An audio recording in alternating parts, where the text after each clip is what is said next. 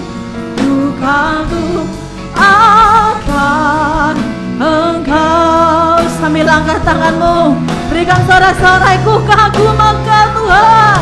Ku kagum hormat akan Engkau. Ku kagum hormat akan Engkau. Kau Allah yang layak dipuji. Ku kagum akan, ku kagum akan, ku kagum akan Engkau. Ku kagum akan Yesus. Yesus. Sekali lagi berikan hormat pujian bagi Tuhan kita. Haleluya, haleluya. Terima kasih Tuhan. Kami kagum akan Engkau Yesus. Terima kasih Bapa, di dalam nama Yesus kami siap mendengarkan firman-Mu. Haleluya. Bapak yang dikasihi Tuhan, sebelum kita mendengarkan firman Tuhan, kita akan mendeklarasikan arti Pentakosta ketiga. Pentakosta ketiga. 1. Pentakosta ketiga adalah pencurahan Roh Kudus yang dahsyat di zaman ini, melebihi yang terjadi di Azusa Street. 2. Pentakosta ketiga akan mengakibatkan penuaian jiwa yang terbesar dan yang terakhir sebelum Tuhan Yesus datang kembali. 3. Pentakosta ketiga akan membangkitkan generasi Yeremia, yaitu anak-anak muda yang dipenuhi Roh Kudus, cinta mati-matian kepada Tuhan Yesus, tidak kompromi terhadap dosa, dan akan bergerak untuk memenangkan jiwa. 4. Pentakosta ketiga lahir di Indonesia dan bergerak ke bangsa-bangsa. Gerakan ini dari timur ke barat dan akan kembali ke Yerusalem. 5. Pentakosta ketiga akan memberikan kuasa untuk menyelesaikan amanat agung, dan setelah itu Tuhan Yesus datang kembali. Shalom Bapak Ibu dikasih Tuhan. Mari kita baca di 2 Korintus 6 ayat 2. Sebab Allah berfirman, pada waktu aku berkenan, aku akan mendengarkan engkau. Dan pada hari aku menyelamatkan, aku akan menolong engkau. Sesungguhnya waktu ini adalah waktu perkenanan itu. Sesungguhnya hari ini adalah hari penyelamatan itu. Sebab Allah yang berfirman berarti Allah yang berinisiatif. Jika Allah yang berinisiatif melalui firman-Nya, maka pasti Allah melakukan apa yang difirman-Nya. Langit dan bumi berikut seluruh isinya diciptakan atas kehendak Allah sendiri melalui perkataannya. Dan ini adalah inisiatif dan bentuk perkenanan Allah. Tokoh Alkitab seperti Nuh mendapatkan kasih karunia dan perkenanan Allah, sehingga ia dan keluarganya diselamatkan Tuhan dari air bah yang menghancurkan umat manusia. Abraham memiliki iman yang sangat luar biasa. Allah berkenan kepadanya karena ia taat setia kepada Allah. Dalam Kejadian 12:1-3, Allah memanggil Abraham dan keluarganya keluar dari negerinya dan pergi dari sanak saudaranya dan menyuruh ia pergi ke negeri yang Allah akan tunjukkan padanya. Dan Allah memberitahu Abraham bahwa ia tidak hanya akan memberkatinya, tetapi olehnya semua kaum di muka bumi akan mendapatkan berkat. Ketika Allah mengucapkan janji ini kepada Abraham, ada sesuatu yang langsung dipindahkan padanya dalam alam roh. Abraham menjadi orang yang diberkati. Abraham mengalami keberhasilan materi karena kuasa dari berkat yang diucapkan atas hidupnya. Abraham diberkati, dan siapa yang diberkati Allah, tak seorang pun bisa mengutuk. Dalam Kejadian 15 ayat 6, Abraham percaya pada janji yang Allah berikan kepadanya, yaitu memiliki anak kandungnya sendiri, dan itu diperhitungkan padanya sebagai kebenaran. Abraham percaya kepada Allah bahwa firman-Nya itu benar, dan bahwa ia setia untuk menggenapi segala janjinya. Allah mengubah nama Abram menjadi Abraham karena ia akan menjadi bapa banyak bangsa. Abraham menerima kebenaran ini karena ia menaruh kepercayaan pada janji Allah kepadanya dan berupaya untuk bertindak sesuai dengan kepercayaannya itu. Melihat iman demikian, Allah menarik Abraham untuk berada dekat dengan hatinya dan menamanya dia sahabatnya. Kristus adalah benih Abraham. Kita yang telah lahir baru diberi akses pada apa yang Allah lakukan kepada Abraham, bahkan ukuran yang lebih besar melalui Yesus Kristus.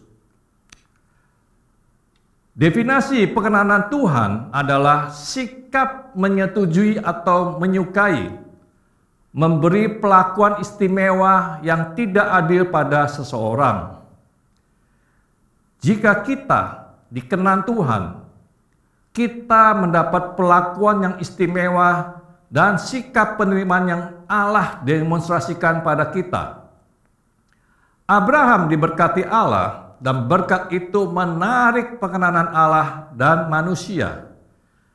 Ketika kita dalam perkenanan Tuhan, kita memiliki keuntungan lebih daripada orang lain. Alam diberkati Allah karena ia memelihara segala perintah dan ketetapan firman Tuhan. Jika kita berada dalam hubungan perjanjian dengan Tuhan, yaitu percaya sepenuhnya dan melakukan firman Allah, maka kita hidup dalam perkenanan Tuhan. Dalam Ulangan 28, 1 dan 12, Tuhan berfirman, "Jika engkau baik-baik mendengarkan suara Tuhan Allahmu dan melakukan segala perintahnya, maka Tuhan akan mengangkat engkau di atas segala bangsa di bumi." Ayat 12 berkata, Tuhan akan membuka bagimu pembendaharaannya yang melimpah, yakni langit, untuk memberikan hujan bagi tanahmu pada masanya dan memberkati segala pekerjaanmu. Ketika kita hidup taat setia pada segala perintah Tuhan, kita berada dalam hubungan perjanjian dengan Allah dan kita berada di bawah tingkap langit surga yang terbuka. Berarti kita hidup di bawah tempat pembendaharaannya yang terbuka, di mana penyediaannya terus mengalir. Allah baik kepada kita bukan berdasarkan perbuatan kita baginya, tetapi berdasarkan posisi kita dalam Kristus. Sama halnya kemampuan kita untuk menerima apa yang surga tawarkan adalah berdasarkan penempatan diri kita yang benar. Posisi yang benar untuk berjalan dalam perkenan Allah ialah ketaatan. Ketika kita berada dalam geografis yang disebut ketaatan, kita diposisikan untuk menerima kepenuhan dari apa yang Allah ingin kita alami. Allah sudah menetapkan tempat perkenanan dan berkat untuk setiap orang percaya. Allah sudah mempersiapkan orang-orang, sumber, dan pintu-pintu terbuka yang kita butuhkan. Tetapi kuncinya adalah berada di tempat Allah menginginkan kita, yaitu ketaatan. Ketaatan memposisikan kita untuk menerima. Itulah artinya Tuhan memberi hujan bagi tanahmu. Itu wilayah ilahi di mana kita akan mengalami lebih dari cukup. Yakobus 1 ayat 17 berkata, setiap pemberian yang baik dan setiap anugerah yang sempurna datangnya dari atas, diturunkan dari Bapa segala terang.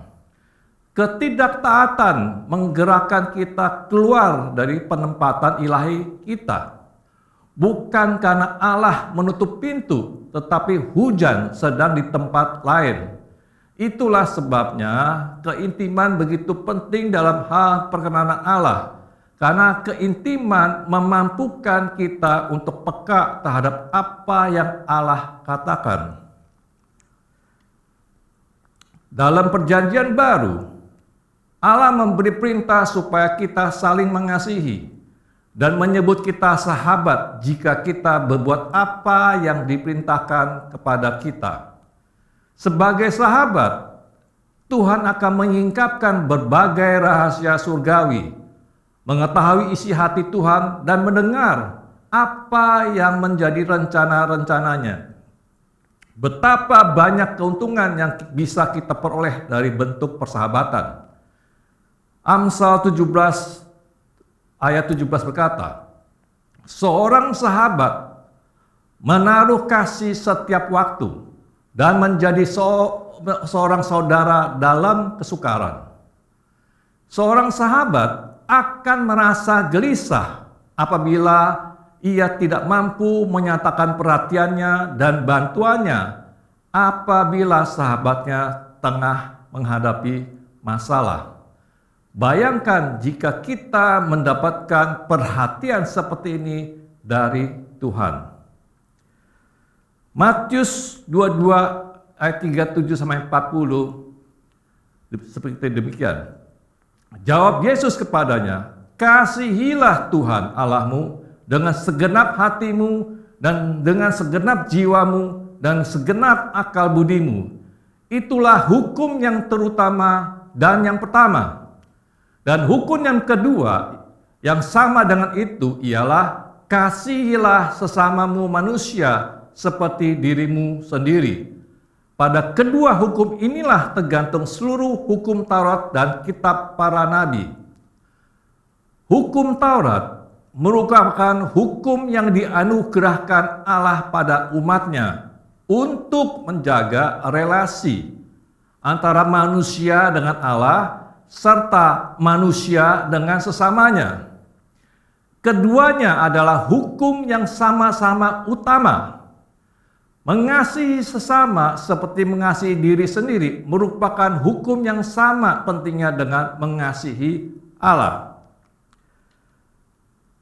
Kita diminta untuk mengasihi Allah dengan segenap hati, jiwa, dan akal budi. Artinya, kita harus berusaha untuk menjadi pribadi yang mau mengolah rasa, emosi, maupun mengolah pengertian kita akan Allah.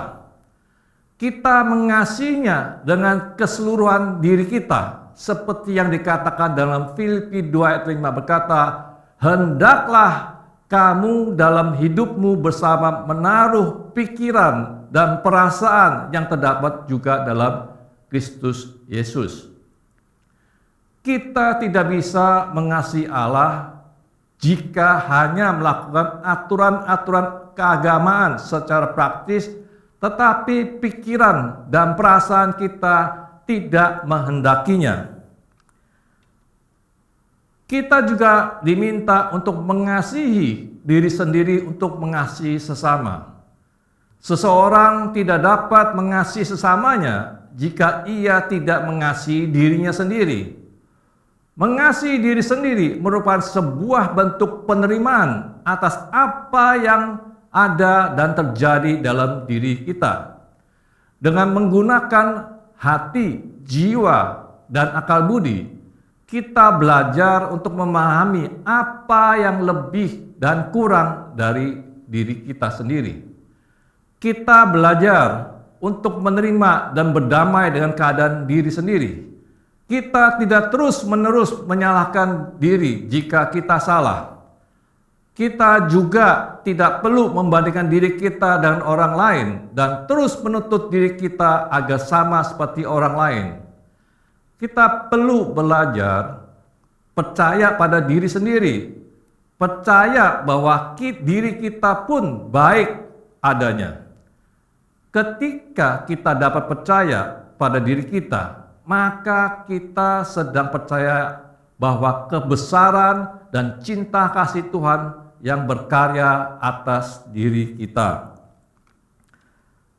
Kasih yang kita upayakan pada diri sendiri, itulah yang akan menuntun kita untuk dapat mengasihi sesama. Hanya seseorang yang dapat menerima dirinya lah yang dapat menerima orang lain dengan tulus. Hanya seseorang yang dapat menjaga dirinya lah yang dapat menjaga orang lain. Ia tidak akan punya alasan untuk tidak mengasihi sesamanya. Ia tidak akan kelelahan untuk terus memahami dan mengasihi orang lain. Bahkan ia akan terus mencari orang-orang yang perlu ia kasihi. Di 2 Korintus 6 ayat 2b berkata, sesungguhnya waktu ini sekarang adalah waktu perkenanan itu. Sesungguhnya hari ini adalah hari penyelamatan itu. Ketika waktu perkenanan itu datang dalam hidup kita, Tuhan akan membuat kita mengalami damai sejahtera.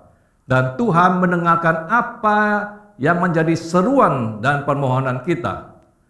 Tuhan akan menyelamatkan dan menolong kita dari segala permasalahan hidup ini. Dikatakan, hari ini adalah waktu perkenanan dan penyelamatan itu. Amin. Ada 3 syarat utama untuk mendapatkan perkenanan Tuhan. Pertama, kita harus bersungguh hati terhadap Tuhan. Di 2 Tawarik 16 ayat 19 berkata, karena mata Tuhan menjelajah seluruh bumi untuk melimpahkan kekuatannya kepada mereka yang bersungguh hati terhadap Dia. Tuhan menghargai mereka yang sungguh-sungguh mengabdi kepadanya, sehingga Dia menjelajah bumi untuk menandai semua yang mengasihinya dan dengan setia dan memihak kepada tujuannya. Tuhan akan menolong dan menyelamatkan mereka dari berbagai masalah kehidupannya. Allah Bapa sangat mengasihi kita. Ia tidak pernah menahan kebaikannya. Ia selalu melimpahkan segala sesuatu yang baik dan anugerahnya yang sempurna bagi kita. Mata Tuhan terarah kepada kita yang berkenan kepadanya. Jika Tuhan mengarahkan wajahnya kepada kita, maka kuasa dan kemuliaannya pun dinyatakan dan dilimpahkan kepada kita. Bilangan 6 ayat 24 dan sampai 26 berkata, Tuhan memberkati engkau dan melindungi engkau. Tuhan menyinari engkau dengan wajahnya dan memberi engkau kasih karunia. Tuhan menghadapkan wajahnya kepadamu dan memberi engkau damai sejahtera. Pada waktu Tuhan menghadapkan wajahnya untuk menyinari kita, maka yang kita alami adalah damai sejahtera. Shalom atau damai sejahtera yang artinya komplit, lengkap, tidak ada kekurangan, sehat, kelimpahan. Dengan kata lain, bahwa semua yang Bapa miliki dilimpahkan kepada kita seluruhnya. Amin. Yang kedua, kita harus hidup dalam kerendahan hati. Yesus adalah sosok pribadi yang sempurna, yang kita jadikan tolok ukur untuk kita belajar bagaimana menjadi pribadi yang berkenan di hadapan Tuhan. Ketika Yesus dibaptis, terdengarlah suara dari surga mengatakan, "Inilah anakku yang kukasihi, kepadanya lah aku berkenan." Yesus Kristus dari Galilea datang kepada Yohanes Pembaptis di sungai Yordan untuk diminta baptis olehnya. Tetapi Yohanes mencegah dia.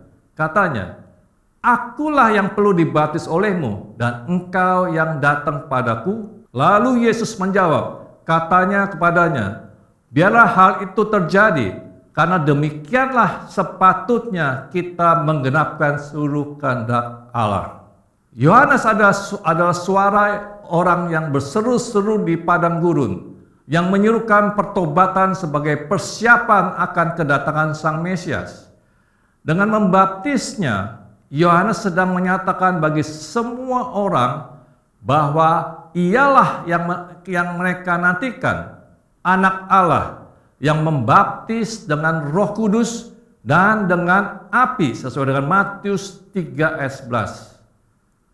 Pembaptisan Yohanes adalah pembaptisan pertobatan, tetapi Yesus yang tidak berdosa sehingga ia tidak perlu bertobat. Yesus merendahkan dirinya untuk dibaptis, untuk taat menggenapi seluruh kehendak Allah. Amin. Alkitab berkata, barang siapa yang merendahkan diri, maka ia akan ditinggikan. Di Matius 5 ayat 3 berkata, berbahagialah orang yang miskin di hadapan Allah, karena merekalah yang mempunyai kerajaan sorga.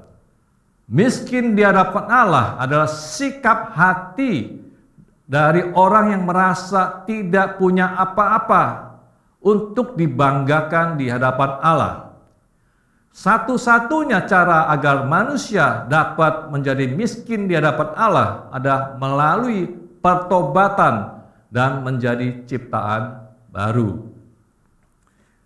Ganjaran bagi orang yang memiliki kerendahan hati, mereka akan diberi hikmat, menikmati kekayaan, kehormatan, dan kehidupan, menerima pujian, mewarisi negeri, dan bergembira karena kesejahteraan yang berlimpah-limpah.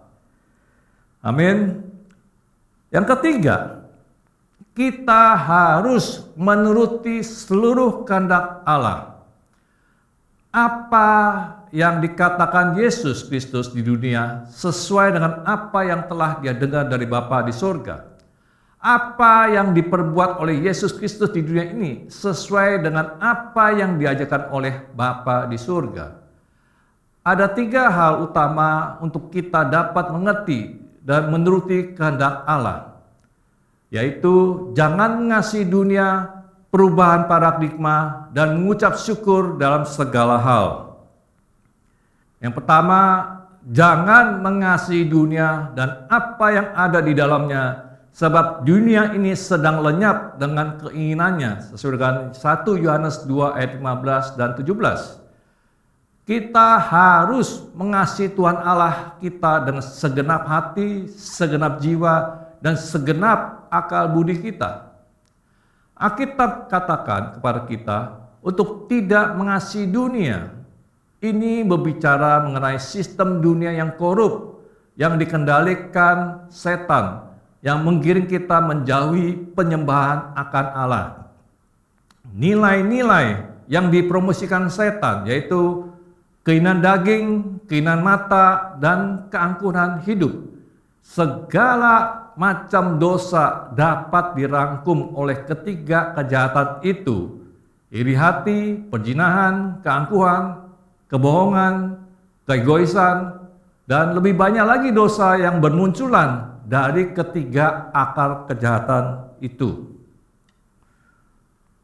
Mengasihi Tuhan berarti melawan keinginan dunia, karena tidak mungkin di satu sisi kita mengatakan mengasihi Allah, namun perbuatan kita mengasihi dunia. Akan ada satu yang menjadi mayoritas. Jika kita memilih untuk mengasihi Allah, maka kita harus percaya bahwa Roh Kudus akan memberi kekuatan kepada kita untuk menjadi anak-anak yang percaya dan mengalahkan dunia. Jika kita sesungguhnya mengasihi Tuhan, perintahnya tidak akan terasa berat, karena satu-satunya upah yang kita cari ialah kesenangannya. Seperti yang dikatakan oleh Yohanes, sebab inilah kasih kepada Allah, yaitu bahwa kita menuruti perintah-perintahnya. Perintah-perintahnya itu tidak berat. Amin. Yang kedua, kita harus ada perubahan paradigma untuk dapat mengerti kehendak Allah. Di Roma 12 ayat 2 berkata, janganlah kamu menjadi serupa dengan dunia ini, tetapi berubahlah oleh pembaruan budimu, sehingga kamu dapat membedakan manakah kehendak Allah, apa yang baik, yang berkenan kepada Allah, dan yang sempurna. Paradigma adalah kerangka mental atau pandangan yang mendasari pemikiran dan perilaku. Perubahan paradigma tidak bisa terjadi dengan kekuatan kita sendiri. Harus ada kuasa supernatural untuk bertindak sebagai katalis bagi perubahan ini. Katalis itu adalah firman Tuhan. Firman Tuhan membawa kuasa Allah yang mengerjakan mukjizat. Dan kuasa untuk mengerjakan mukjizat itulah yang kita butuhkan untuk mengubah pikiran kita, sehingga kita dapat membedakan manakah kehendak Allah.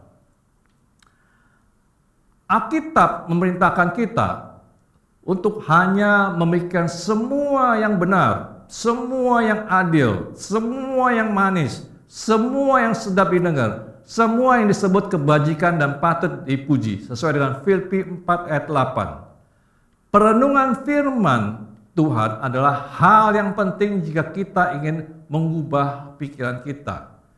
Kita harus memikirkan hal-hal baik sebagai tindakan iman kita.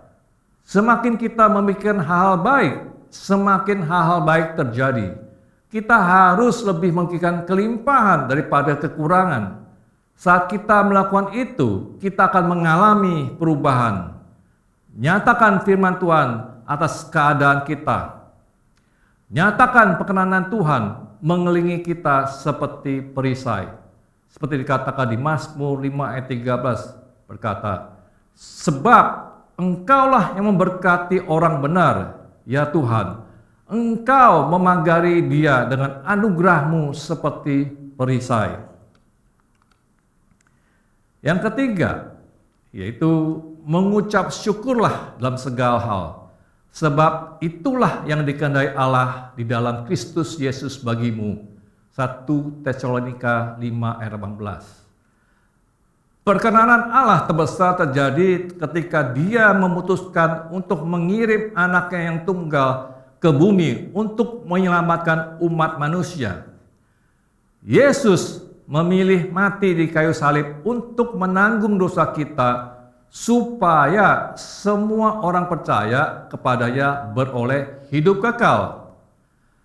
Kalau kita percaya kepada Tuhan bahwa Ia mempunyai rancangan-rancangan damai sejahtera untuk memberikan kepada kita hari depan yang penuh harapan, maka kita akan mengucap syukur dalam segala hal karena kita tahu bahwa Allah turut bekerja dalam segala hal melalui kita dan untuk kita, untuk mendatangkan kebaikan bagi kita yang mengasihi Dia. Amin.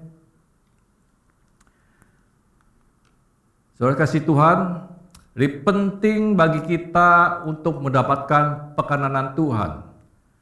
Syarat utama adalah bersungguh hati terhadap Tuhan, rendah hati, dan menurut seluruh kehendak Tuhan.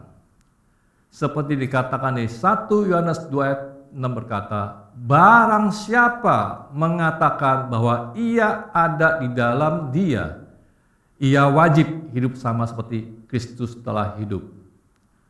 Ketika kita mendapatkan perkenanan Tuhan, kita mendapatkan juga perkenanan manusia. Atas perkenanan Allah atas kita, Allah akan meneguhkan perbuatan tangan kita. Cap persetujuan Tuhan akan membawa kita kemanapun kita pergi. Ini yang kita butuhkan untuk memberitakan kemasyhuran Tuhan. Amin. Mari kita satukan hati dalam doa. Bapa, terima kasih Tuhan bagi hari siang ini Tuhan. Engkau memberikan firman-Mu pada setiap kami, dan percaya Tuhan setiap firman yang Kau tabur Tuhan kepada setiap kami akan menjadi rema dalam hidup kami, karena setiap firman yang Kau sampaikan tidak akan kembali dengan sia-sia, dan akan melaksanakan semua perintah-perintah-Mu dan kehendak-Mu terjadi dalam setiap hidup kami yang mendengarkan firman-Mu ini ya Bapa. Bapa, terima kasih atas karya keselamatan yang Kau telah berikan pada setiap kami, anak-anak-Mu. Kau telah memberikan kami hati-Mu yang baru, roh yang baru, supaya setiap kami mempunyai hati yang tak selalu lemah lembut, yang selalu berkenan di hadapan-Mu, mentaati semua firman-Mu ya Tuhan, dan Kau jauhkan hati yang keras itu ya Bapa.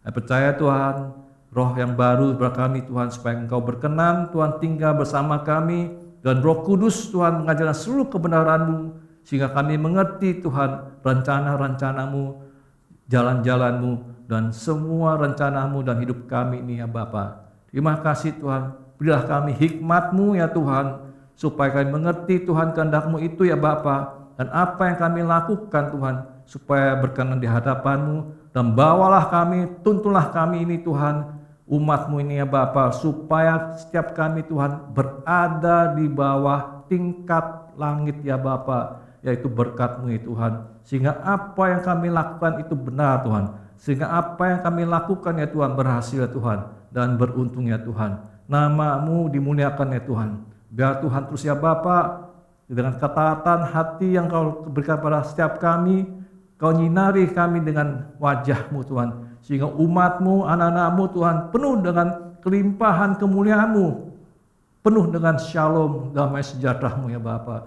Terima kasih Tuhan, kehendak-Mu yang terjadi Tuhan, sehingga anak-Mu hidup dalam semua kelimpahan-Mu ya Bapa. Hidup yang itu terjadi saat ini juga Tuhan. Terima kasih Bapa. Hamba berdoa Tuhan kepada setiap mereka yang sedang sakit Tuhan disembuhkan ya Bapa. Mereka kena COVID disembuhkan ya Bapa. Dan semua ya Bapa, segala sakit penyakit Tuhan Kau jauhkan juga dari mereka Tuhan. Bagi mereka yang belum ada kerjaan ya Tuhan, berilah bukalah tingkat-tingkat langit, berilah mereka Tuhan pekerjaan-pekerjaan yang baru ya Tuhan datang dari Engkau ya Bapa. Dan mereka yang sudah bekerja dan berusaha Tuhan, berkati mereka Tuhan, sehingga apa yang mereka semua kerjakan berhasil ya Tuhan. Mereka menikmati semua kemuliaan-Mu, menikmati semua kebaikan ya Bapa, dan mulut mereka akan mengaku Tuhan bahwa Engkaulah Allah mereka, Bapa mereka yang Jehovah Jireh ya Bapa, yang menyediakan segala sesuatunya untuk mereka. Terpujilah nama-Mu. Dan mereka yang sekolah Tuhan, yang kuliah Bapa, berikan mereka kepandian, hikmat yang baru, sehingga mereka mengerti Tuhan apa yang mereka pelajari Tuhan, dan jadikan mereka anak-anak-Mu yang berguna, yang berbakat Tuhan, bisa dipakai Tuhan untuk membesarkan kerajaan-Mu, dan juga membesarkan Tuhan apa yang ada di tempat mereka ya, sekarang mereka kerjakan ya Tuhan. Terima kasih Bapak, di dalam nama Tuhan Yesus Kristus kami telah berdoa dan ucap syukur. Haleluya. Amin. Kemuliaan bagi Tuhan di tempat maha tinggi. Kau Raja diagungkan dan dipuji. Datanglah kerajaanmu, jadilah kehendakmu, seluruh bumi penuh kemuliaan bagi Tuhan. Kemuliaan bagi Tuhan di tempat maha tinggi. Kau Raja diagungkan dan dipuji.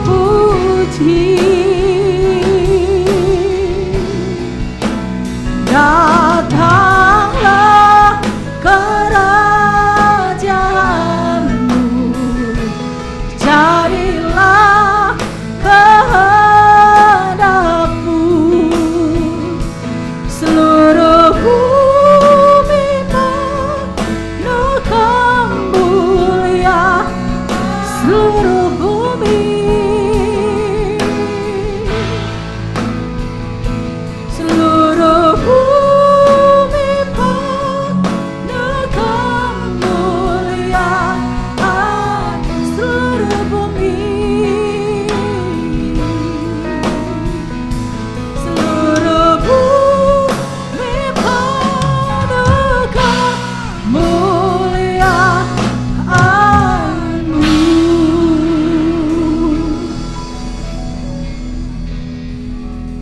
Saudara kasih Tuhan, terimalah kasih Allah berlimpah-limpah di dalam anaknya Tuhan Yesus Kristus, dan persekutuan indah dengan Roh Kudus mulai hari ini sampai Yesus datang kedua kali menjemput kita di awan permai, bahkan sampai selama-lamanya. Yang percaya kita telah menerima berkat, kita ucapkan sama-sama amin. Pujilah Tuhan.